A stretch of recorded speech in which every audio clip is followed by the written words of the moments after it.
would you mind sending me the slides before our meeting? Perfect, thank you. If it's not too much trouble, could you also include the PDF report? All right, sounds good. Thursday at 2 p.m., does that work for you?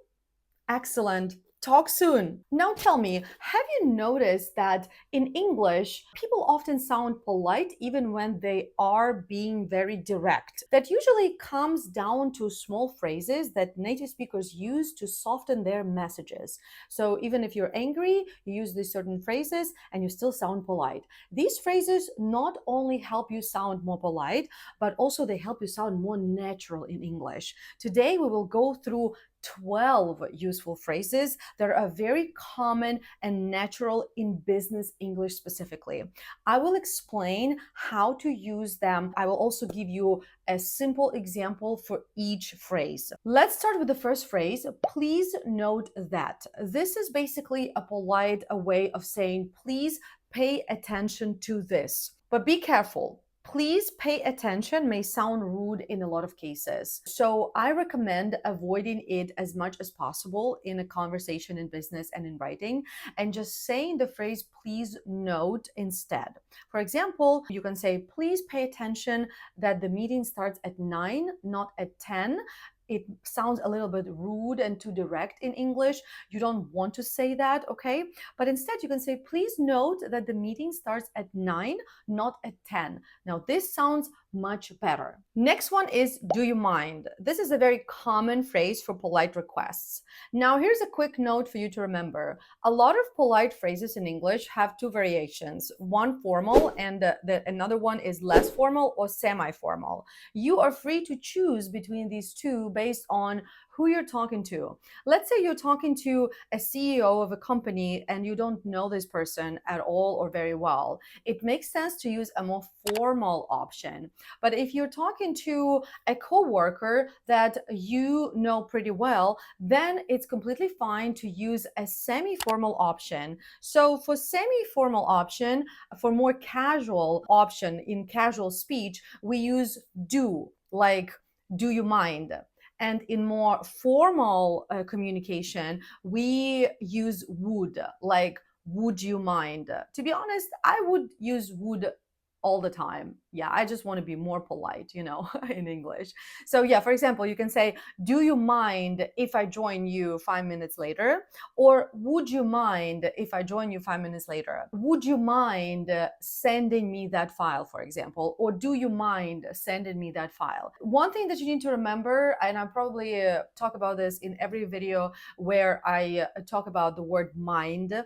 After mind, you must use gerund, the verb with the ing ending. That's why I said, do you mind sending me that file? Or would you mind sending me that file? You don't say, do you mind to do something? No, mind is one of those verbs that require ing ending after. So keep that in mind, okay? Phrase number 3, do you want me to do something? This shows initiative, but still gives the other person a choice. Do you want me to schedule the call, for example? Or a more formal alternative would be, would you like me to schedule a call? Again, the same thing. Do less formal, would is more formal. Would you like me to meet with them? Right? Or do you want me to meet with them? Again, I would say, would you like in most cases. So please do the same.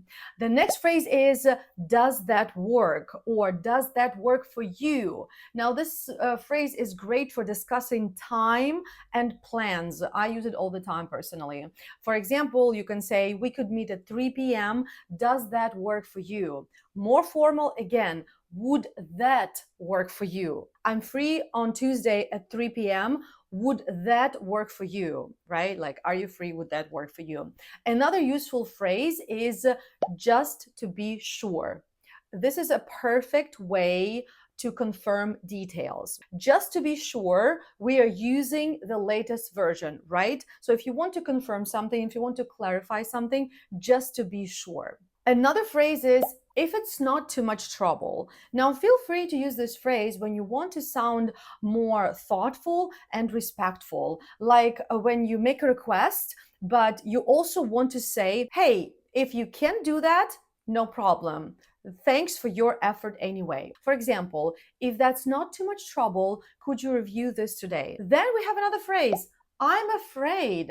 I'm afraid is often used when giving bad news or saying no or refusing something politely, right? Don't just say, no, I can't do that. Say, I'm afraid I can't do that. Or I'm afraid we won't be able to finish this today. It's not like you're scared, like, no, you're not scared. You are just signaling that you are sorry that something is not possible. Whenever you want to say no, don't start with the no, start with I'm afraid.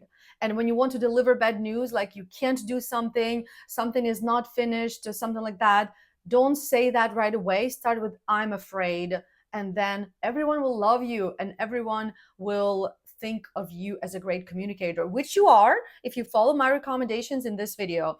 And also, if you want to be a better communicator and you're wondering what this is, what I'm holding in my hands, this is our English for Tech textbook. Look at this. It's so thick with so many exercises and activities. If you want to improve your English for Tech, if you want to improve your communication for work, and it doesn't matter what your job is, you can be a recruiter, software engineer, you can be a graphic designer, doesn't matter. This book is great for everyone. You can get it in a printed version on Amazon, or you can get an ebook version. I will also drop the link in the description. And yeah, you can improve your communication skills. You can learn more phrases that I'm teaching you in this video. You will be able to improve real English that you need for your tech career with this textbook. The next one is I would love to. This is similar to I'll be happy to do something, but it sounds more personal and more enthusiastic. We often use this phrase, I would love to either respond to something or extend an invitation or suggestion. For example, I love what your team is doing and I would love to be part of your project. Let's say if you want to get hired, right? You're looking for a job. Or if you are in town, I would love to meet for a coffee. And another useful variation, I would love to, but. Now, this is the same phrase, but the meaning is now different. We use I'd love to, but when we need to say no without sounding super cold and rude and unprofessional. For example, instead of saying I can't be there, you can say I would love to be there, but I already have another call at that time, or I already have other plans.